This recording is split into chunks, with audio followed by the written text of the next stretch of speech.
Ben, thank you so much for joining me, and thank you for the special guest also. We love furry Yeah. friends.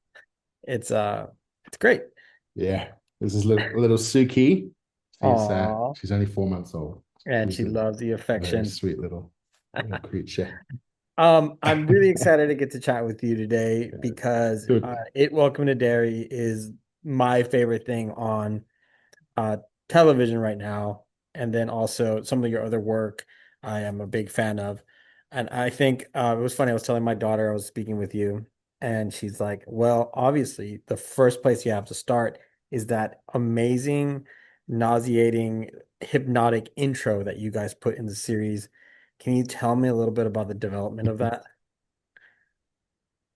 So you're talking about the Smile and the Ribbon? Yes. Yeah, well, that is all Andy. We, funny enough, we'd started writing a kind of theme song for the show. And then he just texted me one day and said, "What do you think of this?" And I thought, this is total genius, do it.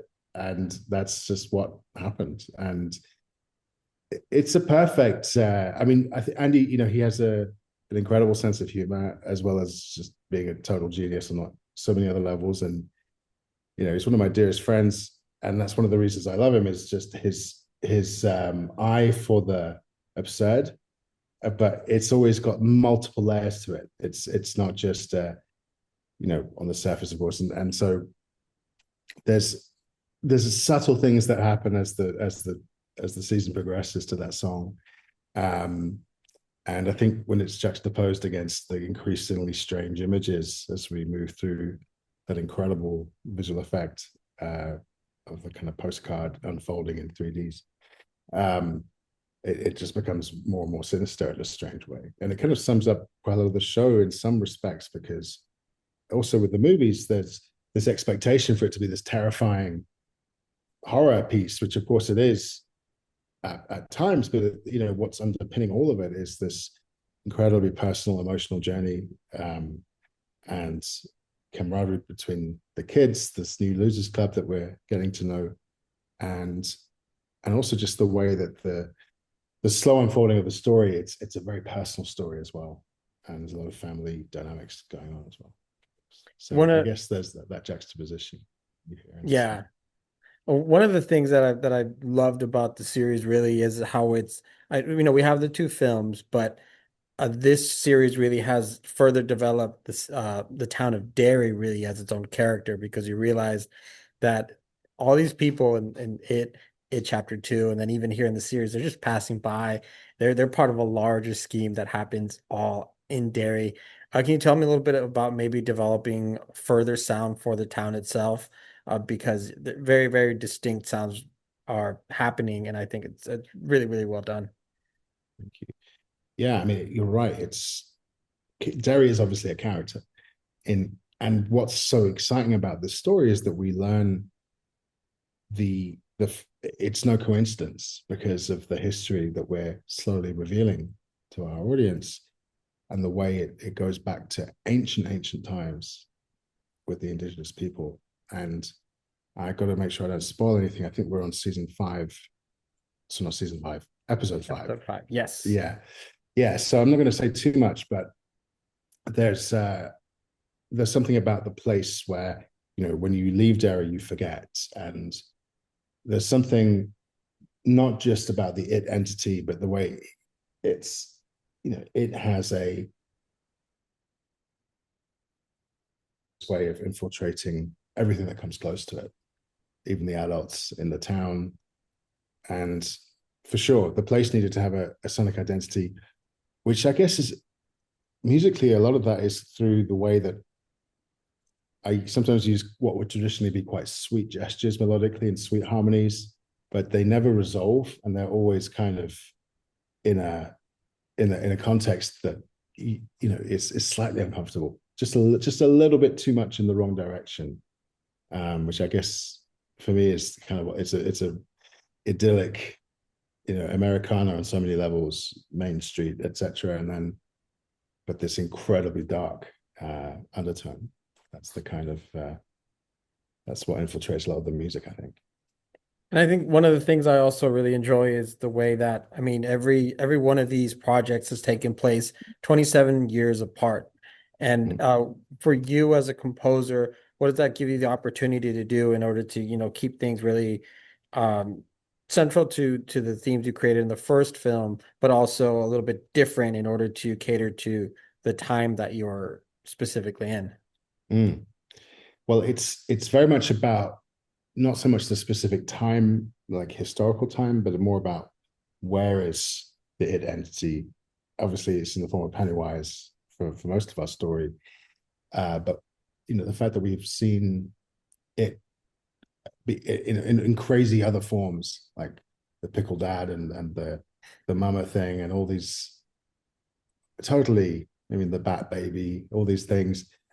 It's and also the fact that it can get into your mind and create hallucinations and dreams, all these things we weren't really able to show in the movies. Um, and that was definitely really important when it comes to the musical choices. And in terms of the time frame, there's a kind of sense of evolution. There was certainly that between the first and second movie. And of course, at that point, we didn't know we were going to do a TV show. So it was like, whatever we started in the first movie, which really was a kind of tone as well as a themes. There's a sense of a warmth, weirdly, and a kind of sense of adventure. And then the second film, with all of its heightened complexity, we took that into a much more intense place. And now we've it's all about like, where did that music kind of come from, in terms of the core material. And there were some really fun things we did, manipulating the original, for example, the Pennywise theme. Is You don't hear it in this piece, for very good reason, because this version of Pennywise is not the one we meet 27 years later. And he's still kind of figuring out, perhaps, the scope of Mhm. his identity, musically. I mean, that's how I was thinking of it, at least. And it'll be really fascinating in the upcoming seasons how to sort of further almost deconstruct and create like a musical origin story. Uh, to I think my puppy really needs a hug right now. Yeah, just get that sense of progression.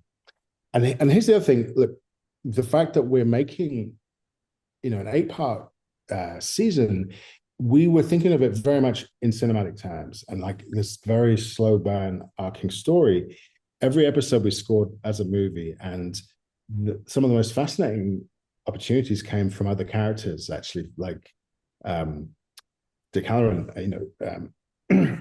This Chris Chalk's character. It's just such an incredible opportunity. This idea that there's this the shine, obviously, Mm. but it's an oppressive thing for him, and he's had to learn to control it. And the vocal aspect of that was a kind of solution which we came up with because it needed to be incredibly sinister, even in its sort of pure form where he has control. And Yeah, again, without giving too much away, there's a really interesting thing that happens later in the season, with that material, which sort of depicts Dick's journey. And like all of the main musical ideas, we had to really make sure each thing had that potential for a slow burn and had enough kind of core DNA to be able to develop it. Are you thinking more as far as how to further deconstruct the music? If you guys go further back in time or maybe Mm-hmm. go forward in time, is it different now that you have the series? I would say, yeah, it is. And the process is really, it's very experimental. And the most important thing is to ensure that it feels of the place and familiar. Even if we push it in a completely new direction, it still has something that connected to the sound, the musical tone that we associate with the movies. And we push things so much harder in the series. Of course, it's 5 years on for me. I've changed a lot as a composer in that time. And yeah, we really pushed hard with some of the extremes and some of the extremes, especially stuff you guys haven't heard yet in upcoming episodes. It goes pretty wild. I'm so excited. Was there any emphasis on that reveal that we saw in episode 5 with Pennywise to kind of uh what was it like developing that particular sign? Because I mean we saw it throughout the first episodes and you saw it on social media. Everyone's like, where is he? Where is he? And we Yeah. knew that there was going to be a big reveal, and we finally got it. Yeah. I mean, you can imagine that we iterated a lot on that moment just to get it really to land because it's actually very similar the setup to when Bruce Wayne when Batman is revealed in The Flash. You know, this kind of yes, I am Batman and putting in Elfman's tune. We went through so many versions to get the exact timing of the chords, just so that it felt like a celebration and in a completely different tone. It's similar, to camera duck and cover kiddos. It's an incredibly powerful moment and so cinematic. And yeah, it was all about making sure that this new Pennywise theme, which by the way has its origins in the original, but it's sort of hidden because of the way the rhythm and there's one additional note. But you can find the pictures in the second half of Pennywise's tune from the movies. That was we threw everything at it. We had a full orchestra choir. I mean, it was Andy likes to go big, there's no holding back when we do that. But you have to earn it. So much of the time we really were deliberately restrained so that there was there was a sense of real sense of intimacy and so it felt personal when we introduced to these kids, and then those moments where we employed the full forces, we had to earn those, and that's one of them. Yeah. And finally, what have you enjoyed working with Andy? Because you've worked on him already on several projects. Yeah. I mean, and he's my brother. We've had such incredible creative history together. We've spent I don't know how many hours together in the room just figuring things out. And what I love about Andy is whenever he has a note, it's really important to take it seriously because he's like I do with all filmmakers, but Andy in particular, he has a real knack of not just narratively but musically always making it better.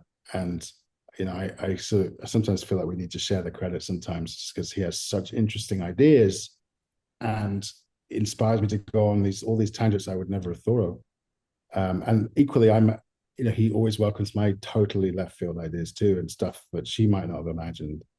And so there's a really wonderful back and forth, and we just have a lot of time as a good time, just as friends as well. There's a lot of trust there, and it's really important when you're taking on something as ambitious as this, I think, to be able to lean on years and years of collaboration and trust that's built so that it's not just shorthand, it's a sense of it's okay to experiment and be incredibly bold with your choices, even if it doesn't work, because it's already understood what the potential is because we've done so much together. So I just feel incredibly lucky to collaborate with him and of course his sister, Barbara. They're some of my dearest friends, and I'm so lucky to have them in my life. Glad you're working with them because that show is phenomenal. The movies have been great. It's probably why we saw him behind the piano in a little cameo episode or two ago. That's right. So, Absolutely. so, Yeah. Ben, thank you so much for spending a few minutes with me. It means a lot. I hope you and your family have a Of great course. holiday, and Thank you so we much. continue to enjoy to see more of the series and see what you do next. Thank you. Same to you, family. Take care.